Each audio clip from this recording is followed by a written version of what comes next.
Hello and welcome back to Let's Play Wind Waker. I am Shady Productions, and in the last episode, we pretty much finished up the Wind Temple, and now we're just ready to fight the boss. But before we do that, I actually found a pretty solid way to grind for rupees. So, you see those pots, they had a pretty decent amount.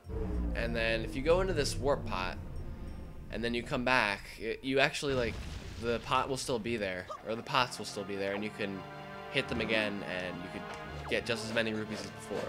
And they'll keep respawning as much as you want, as long as you keep coming back. And there's only like 2 warp pots, so you can pretty much go in and then go in that one and come right back. So you can do this as much as you want, and you could actually get a pretty decent amount of rupees, like 50 or 60. And there's actually some in here, but like, no. Oh, nope, never mind, hearts. I thought they were rupees.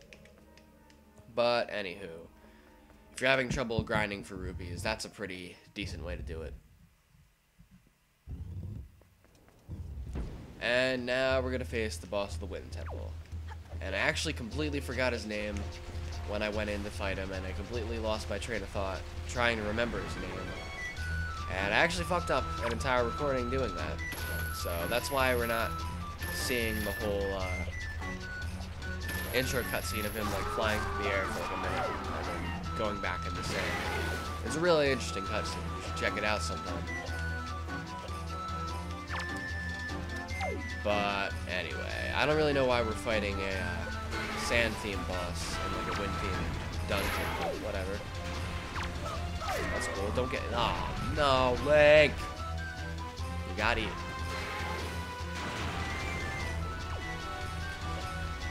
But yeah, this is Molgera. He's pretty easy. There's not a lot to that you have to know when you fight him. But really, all you need to do is just go up to him, target his tongue, and just like hook shot it in and then slash it. That's it. But it's kind of hard sometimes, or tricky at least, because like you have to get close to him to target his tongue, but he's like in quicksand, so if you get too close, you can get sucked in, or he can eat you. All this stupid shit can happen. So watch out for that. And the other thing is, when you're trying to target like his tongue, there's also all these little pricks around, like just constantly trying to rape you, and it's just a huge pain in the ass because you're trying to target that little tongue, and then all this other. You're targeting all this other shit that you're not even looking at, and it gets really frustrating. Hopefully I can get it though. Oh, yep, I got it.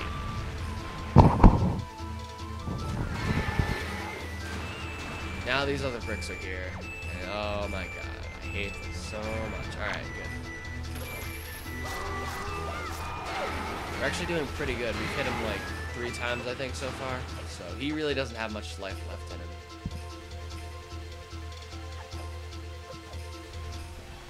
And the only real difference as the battle goes on is he's just going to send more of these little mini sandworm things at you. And he'll also come out of the sand and fly around a little bit more every once in a while. And apparently there's like a glitch where you can like grab his tongue while he's flying around or something. But I never really figured out how to do that, so I'm not going to unless the opportunity presents itself, which it probably won't. I'm not even looking at them. I'm doing this. The arrow's showing up for me to be able to target them. That doesn't make any sense.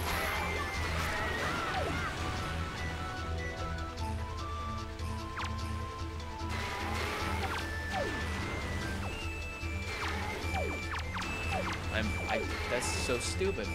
I keep pressing L and it's not like bringing me to his tongue. It's like they purposely fucked up the targeting system just for this battle.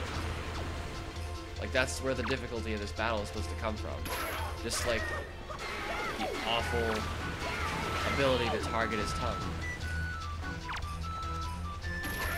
I'm just gonna kill some of these things. And hopefully get a good shot of some. There we go. That's Molgera. That's the 4th boss. Well, not 4th, but, like... Yeah, no, not 4th at all, actually. Technically 5th. But more like 6th, because you got the Forsaken Fortress and all that shit. No, I know why I thought Fortress. I'm thinking in terms of Ganon's castle.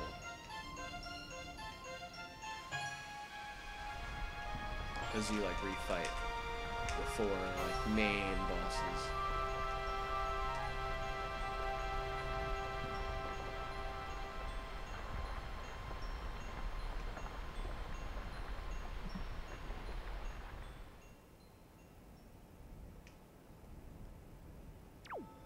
Okay, pick up that heart container, faggot! Alright, so now we've beaten all the main dungeons. We've done all that we need to do, really, quest-wise, except gather all the Triforce pieces. So that's all that's left to do. Our Master Sword's about to be fully powered up. So everything from here on out is pretty much just side quests and stuff. And then we get to go take on Ganon.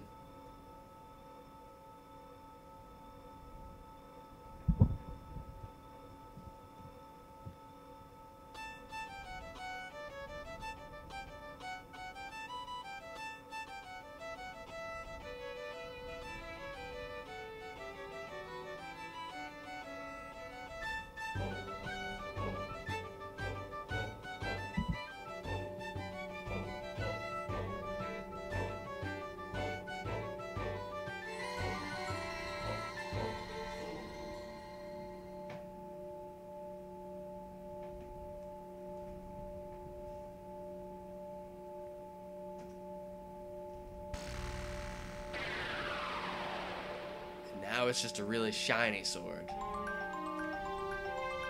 The Master Sword has returned. Its blade once again houses the power to repel evil. The sword of the one true hero is revived at last. Kevin, I have fully restored the power to repel evil to your Master Sword. And my ancestors are most satisfied. I shall continue praying to the gods here. Kevin, please step into the light and return above ground. May the winds of fortune be at your back.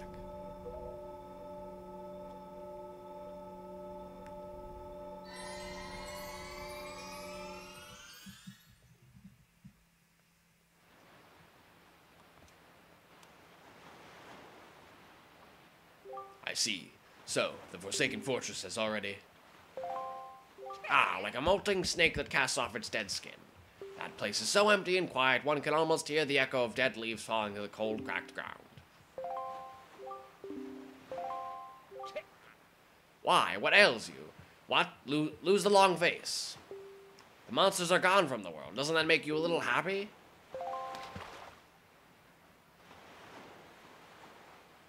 That's an abrupt end to the conversation. Kevin, I have troubling news. Ganon has not shown himself above the seas since Valu unleashed his fiery wrath upon him.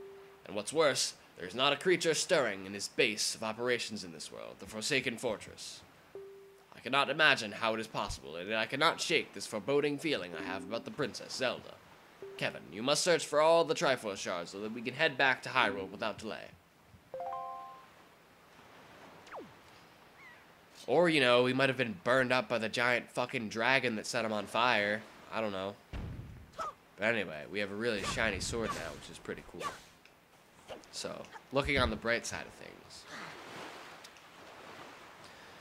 But now, unfortunately, we need to start the dreaded Triforce chart hunt, which I don't think many people are a fan of, but I actually don't mind it so much, because it's, I don't know, it's kind of fun. You get to go on a big adventure, and you look for shit, and it's fun. So, I guess we need to start somewhere. We do have the first Triforce chart, which I got at that, inside that one tower. It's like the easiest chart to get, so it wasn't very involved. I know there's an incredible chart. There we go. And it's basically, yep, if you look at that one square, that's the chart that I already got. So if you happen to just be starting on this video, then check out that island over there. There's like a fortress. You just go inside it, and it's right there. So this is where all the charts are. It's not very specific, but it does give you the general area. So I don't know. I'm just gonna figure out where I want to go first, and I'll meet you there. Alright, so we're here at the Private Oasis, and if you remember, we actually got this from that teacher on Windfall Island for giving her all those joy pendants. So if you haven't done that already, go do that, have 20 joy pendants, and do that whole teacher side quest thing, which I did in a previous episode. So you should have this deed thing that I have, and if you just show it to this butler door guy. Ew, unclean, most foul, don't lay those grungy hands. Wait, that's the... Why, that's the... Are you the new master? Are you Master Kevin? Ah, I'm so pleased to hear that name. Master Kevin. Please be gentle on this fine door heart weird.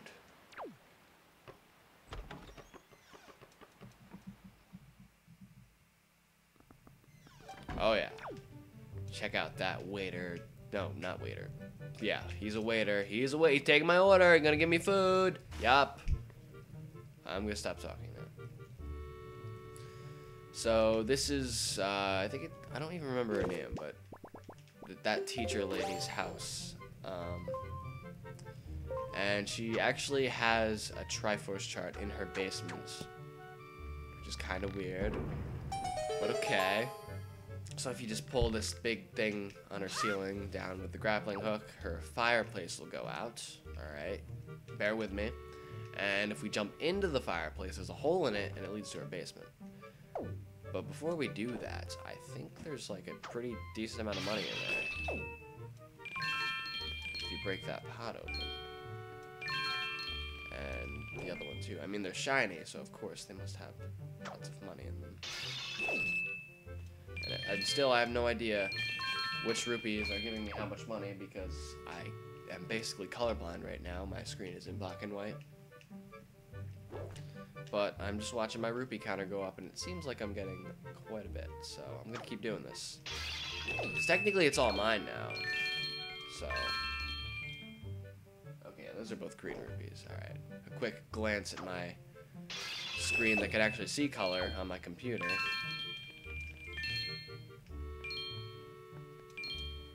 Alright, well, that was a lot of money. That was a pretty big chunk of money. I wonder if it respawns. But either way, right now, we're in this, like, little... Oh, thank you. Let me just lose all that money that I just got. But there's basically a big labyrinth inside this, inside the house. And there's this whole, like, sewer system thing. And, it's actually pretty... It can be pretty tricky to navigate. So I might get lost. Hopefully I figure out where I need to go pretty quickly. But yeah, it's pretty easy to get lost in here. There are many different twists and turns, and a bunch of different tunnels and ladders and stuff. So, it's very easy to get lost. I may very well have just gone in a circle. Let's try that again without the going in a circle.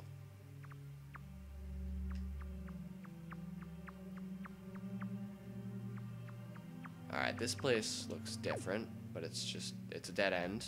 Alright, maybe there's money. Yeah, there's money. Alright, that's not so bad. That was like a pretty decent chunk. We were getting a lot of money in this episode. If you look at this episode from like the last episode, I'm pretty sure I only had 900 episodes. Yeah, 900 episodes. Yeah, this is a really long LP. I'm sorry it's taken me so long. But, I have no idea where I'm going. And this is a lot harder to navigate when you're looking at Link crawling towards you. This is a very interesting point of view. Okay, well, maybe that was the right way out. But yeah, at the end of the last episode, I think I had like 900 something rupees. So, granted, I did get some off screen because like when I first figured out that grinding trick, I got a bunch, and I did mess up once on the whole Morpheal boss because I forgot his name. Yeah, and I just said Morpheal. Yeah, that's his name. Okay, put your damn sword away. Anyway, I do think I'm on the right track, somewhat. So, that's a good sign. Because those switches mean that you're making progress, those switches that I hit with my hammer. So, hopefully, we're on our way to getting out of here.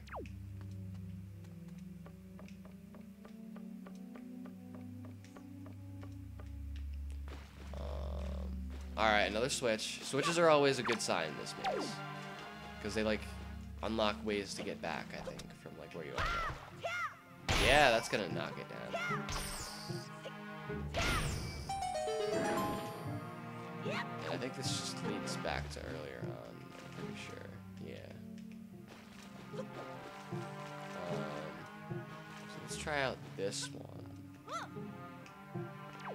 Alright, yeah, I think this is where we need to be. The room with the redeads. So if you jump into a pit with redeads, I think you're on the right track.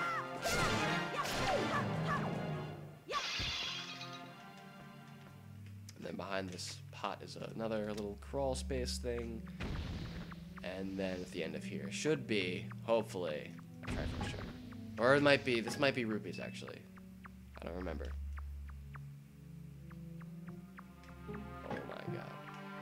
I swear, if this rat takes my money.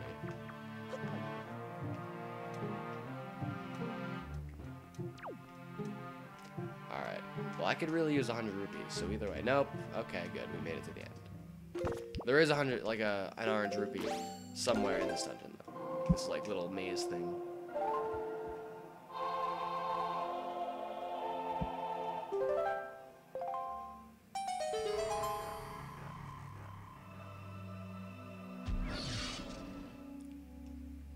So after all that hard work, we finally got another Triforce chart. Usually they involve a pretty decent amount of work. I don't know, it's a bunch of shit different shit that you have to do depending on the Triforce chart. And there's like, I don't know, I think there's like 8 of them. Well, actually there's a very easy way to check. We just look at our incredible chart. There's actually 1, 2, 3, 4, 5, 6, 7, 8. Yeah. So there's 8 of them. And we already have 2. And now we can leave. And the nice thing about all these switches that we've been hitting is we can just follow all these doors. And of course we need to roll into a bunch of walls along the way. And we can find our way out. So that's Triforce chart number 2. Let's see if those pots are back. They are, but do they still have money in them?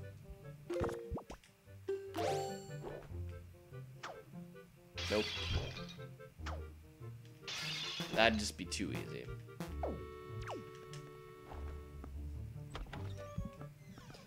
Alright, so I don't know where I'm gonna go next, but maybe Outset Islands, because we can learn a new move there with all our Knight's Crests, and there's also a Triforce chart we can pick up there. So yeah, I think I'll just meet you. Actually, I think there's a warp that'll take us directly there, so there's not even really much of a need for a cut.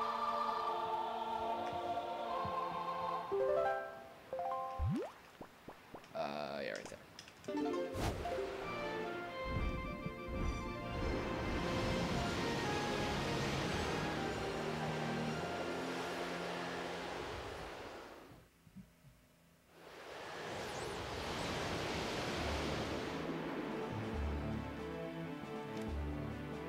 I love it when the wind's pointing in the opposite direction that we need to go in. Yeah.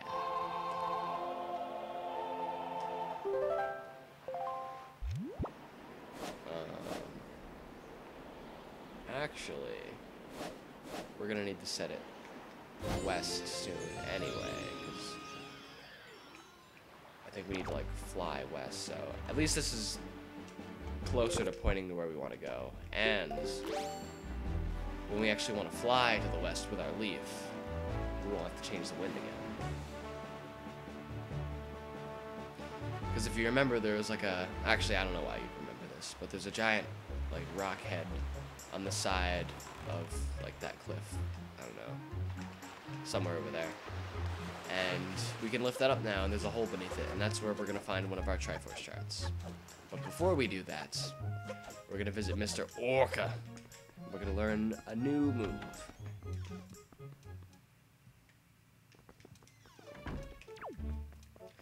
I wonder if we just talk to him. No. Maybe if we look at his Knight's Crest on the wall. What's that? The Knight's Crest? Does that intrigue you, young one? It is still too early to discuss such things with you.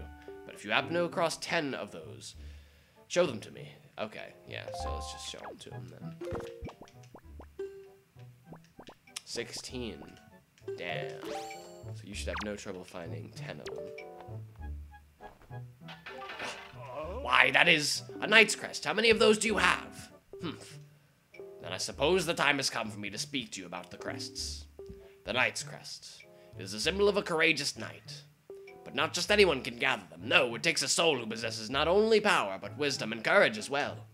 Any courageous soul who gathers 10 of these crests can learn a powerful new sword technique. Both my brother and I dreamt of learning this technique in our youth. We worked so hard to collect these crests. But it took many long years and adventures beyond count before we even approached finding 10 of them, and we both grew old. It appears you have enough might to learn that technique now. Perhaps, just perhaps, you can master it. Very good, Kevin. Heed my words.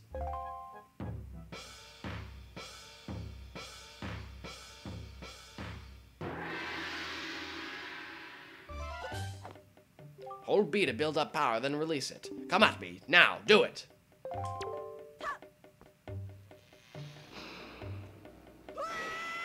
So it's just a really intense version of like the regular spin move that you can do. The only problem is after you do it, you get like really dizzy. And it also takes up magic power. Amazing, Kevin, you did it. You have mastered the hurricane spin. At last, you have made our long-held dream come true. Oh, the joyful tears, they won't stop. I thought my tears had dried up long ago. There is nothing left for me to teach you. I am certain now that you will save your sister, Aril, and bring her home to Outset. So that's the hurricane spin. We finally learned it. We've had 10 Knight's Crest for a long time now, but we never actually did anything about it. So, oh, and I guess we actually gave them to him, so now we only have 6. But anyway, I think we could save the Triforce chart for the next episode. So I am Shady Productions. Thank you very much for watching, and I'll see you next time.